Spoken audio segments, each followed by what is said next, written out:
Bonjour à toutes et tous. Ce temps d'information est à destination des agents de maintenance dans le cadre de la prévention du risque d'exposition à l'amiante. Donc il s'agit de vous rappeler dans quelles conditions on peut réaliser certaines interventions lorsqu'on travaille dans un collège construit avant 1997 et qui est donc susceptible de contenir de l'amiante. Certaines interventions, certains menus de travaux vont toucher à l'intégrité des matériaux. Et donc, si on travaille sur des matériaux qui contiennent de l'amiante, eh bien, on risque effectivement de s'exposer et de générer des fibres d'amiante qui peuvent exposer aussi la population du collège, les élèves, les enseignants, nos collègues ATTE, à des poussières d'amiante. Donc, il s'agit de rappeler dans quelles conditions on peut ou on ne peut pas intervenir. 4 points principaux dans cette capsule vidéo. Donc l'amiante, sa nature et l'utilisation qui en a été faite dans les bâtiments, la présence notamment possible dans les collèges, les dangers de l'amiante, que vous connaissez certainement en partie, quelles sont les interventions à risque potentiellement dans les collèges que vous pouvez réaliser bien sûr, et on finira par les conditions d'une intervention. L'amiante est donc un minerai qui est présent à l'état naturel, c'est-à-dire qu'on peut le trouver qui affleure au niveau de la terre ou dans des carrières. Et il était transformé jadis en fibre qui était utilisable industriellement. Beaucoup d'applications industrielles ont été faites. Il a notamment été massivement utilisé dans les matériaux de construction.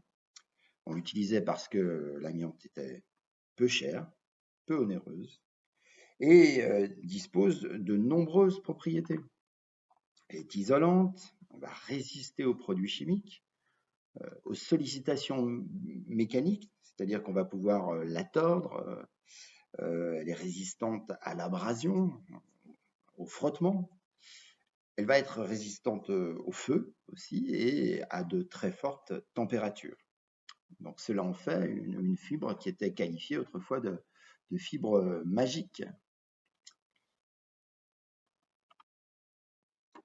L'amiante a été interdite d'utilisation en 1997 et donc, sans surprise, dans les collèges qui ont été construits avant 1997, on peut trouver de l'amiante partout. Alors, bien sûr, ce n'est pas le cas dans tous les collèges construits avant 1997, mais parfois, certains collèges sont truffés de la présence d'amiante.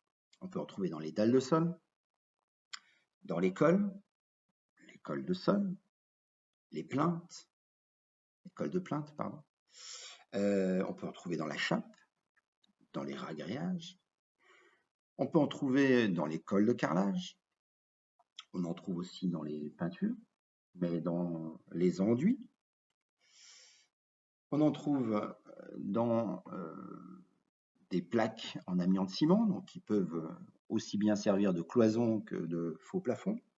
On en trouve dans des conduites, dans des canalisations. On en trouve aussi dans les joints de vitrage, dans les joints de dilatation, les joints de clapet ou de porte coupe-feu, joints d'ascenseur, de porte d'ascenseur. On peut en trouver aussi dans les enrobés extérieurs, dans des bacs en amiante ciment. On en trouve enfin dans des ardoises extérieures, en toiture, ou dans des revêtements d'étanchéité extérieure. En revanche, tous les matériaux contenant de l'amiante de la liste A, à savoir les calorifugages, les flocages, les faux plafonds, ont été retirés des collèges du département. Il est établi scientifiquement que l'amiante est dangereuse pour l'homme. C'est l'inhalation des fibres d'amiante qui présentent un risque pour la santé. Les fibres d'amiante sont environ 400 fois plus fines qu'un cheveu. Donc elles sont invisibles dans l'atmosphère, peut pas les détecter à l'œil nu. Et inhalées, elles peuvent se déposer au fond des poumons. Et malheureusement, l'organisme n'est pas armé pour les éliminer. Elles peuvent donc provoquer des maladies respiratoires d'une gravité variable. Elles peuvent provoquer par exemple des plaques pleurales qui, elles, sont bénignes, des fibroses pulmonaires qui, à la longue, vont déboucher sur une insuffisance pulmonaire ou des cancers, cancer du poumon, cancer de la plèvre, qu'on nomme aussi le mésothéliome. Plus l'exposition au cours de la vie a été importante, plus les expositions ont été répétées et plus le risque de développer une maladie est grand.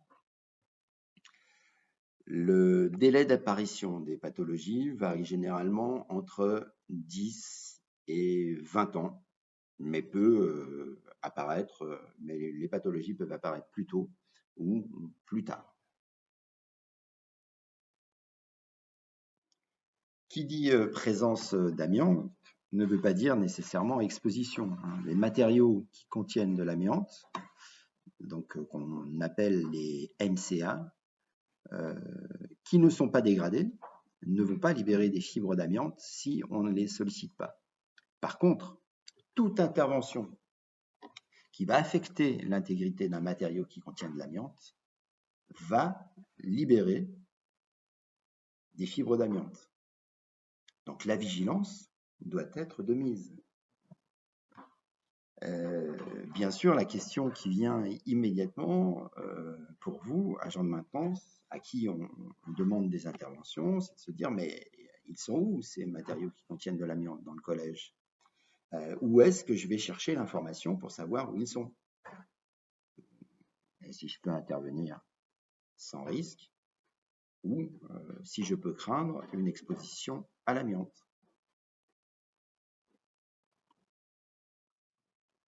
Une partie des informations vont être présentes dans la fiche récapitulative du dossier technique amiante, le DTA. Simplement, cette fiche va me renseigner sur la présence et la localisation des matériaux qui contiennent de l'amiante qui sont accessibles sans destruction. Ça veut dire des dalles de sol, une peinture, des canalisations, des ardoises. Ce n'est absolument pas suffisant pour les interventions qui vont affecter l'intégrité de plusieurs couches de matériaux. Par exemple, le percement de murs, de plafond, de sol. Lorsque je perce un mur, je vais toucher une peinture, mais aussi un enduit, peut-être plusieurs couches d'enduit, un voile béton. Lorsque je perce un sol, je vais toucher la dalle de sol, mais aussi la colle, et puis le ragréage.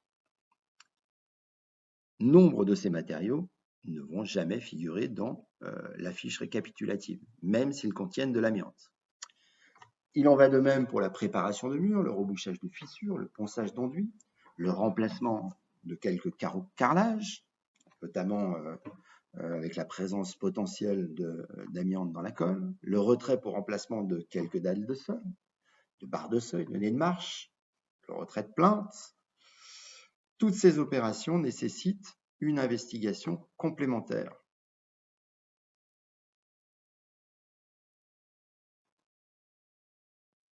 Lorsque l'on doit réaliser une intervention qui affecte plusieurs couches de matériaux, donc on en a listé un certain nombre, l'agent doit disposer d'un repérage avant travaux. Ce repérage va nous renseigner sur la présence d'amiante sur tous les matériaux pouvant être affectés directement ou indirectement par les travaux. Comment j'obtiens ce repérage? Je sollicite bien sûr le technicien de site.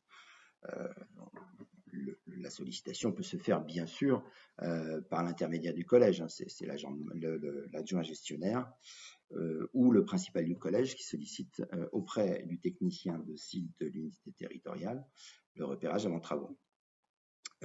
À l'obtention de ce repérage, le collège peut obtenir le soutien du pôle de prévention des risques ou de l'encadrement maintenance pour analyser le rapport et préciser les conditions d'intervention à venir.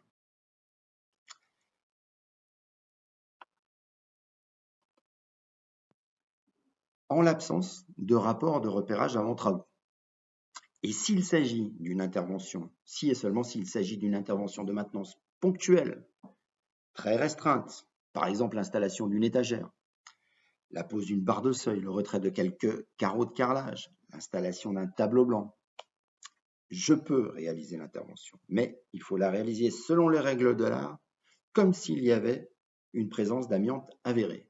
Et donc les conditions pour l'intervention, je dois être formé comme opérateur en sous-section 4, et donc avoir suivi la formation à la prévention du risque d'exposition à l'amiante, disposer des équipements de protection individuelle réglementaires, un appareil de protection respiratoire adapté, le cas échéant des lunettes de protection étanches aux particules, des gants étanches aux particules, une combinaison étanche aux particules avec capuche fermée au cou, aux poignets et aux chevilles, et des surchaussures.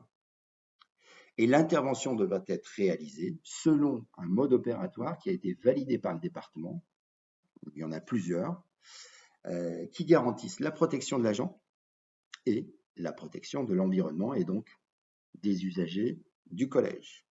Sinon, l'intervention est interdite. Pour permettre aux agents de maintenance de réaliser leur activité de manière optimale, des formations à la prévention des risques, donc opérateurs en sous-section 4, seront réalisées, sont en cours de planification pour tous les agents de maintenance qui sont affectés dans un collège avec présence d'amiante et pour tous les agents de maintenance de l'équipe mobile de remplacement.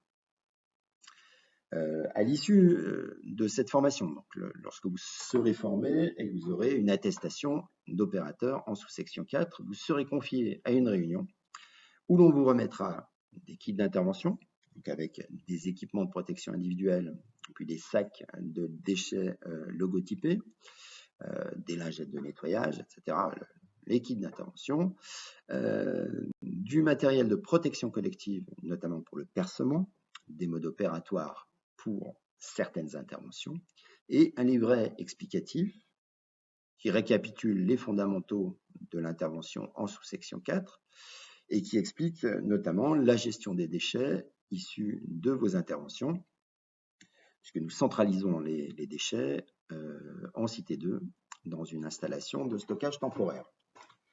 Pour tout questionnement, vous contactez le pôle de prévention des risques professionnels. Vous voyez apparaître mon mail en bas de la diapo. Cette sensibilisation est maintenant terminée. J'espère que le rappel des consignes d'intervention a été profitable. N'oubliez pas, on ne plaisante pas avec l'amiante et si on n'est pas formé, on ne touche pas aux matériaux qui contiennent de l'amiante. Je vous remercie pour votre attention et à très bientôt pour un autre temps d'information sur la prévention des risques professionnels.